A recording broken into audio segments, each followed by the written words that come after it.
Samantala, prosecution at defense team ni VP Sara Duterte kapwa nagsumite na ng pre-trial briefs para sa nakatakdang pre-trial conference sa Huwebes. Nagbabalik sa report si Mar Gabriel. Mar?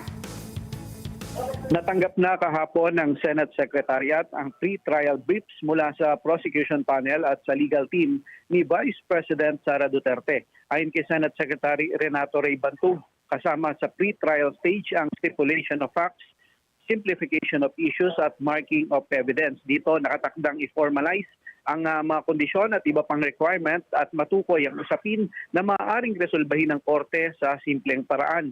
Mismong si Attorney Michael Powa ang nanguna sa pagsusumite ng pre-trial brief ng defense panel na abot sa 60 pahina. Sabi ni Powa, nakapaloob sa mga dokumento ang pangalan ng mga witness na maaaring ipresenta ng defense team sa impeachment court, kasama ang iba pang mahalagang dokumento para sa pre-trial conference. Ayon naman kay House Secretary General Cheloy Garapil, kasama sa isinumite ng prosecution panel, ang 29 na pahina ng pre-trial brief para sa lahat ng senator judges.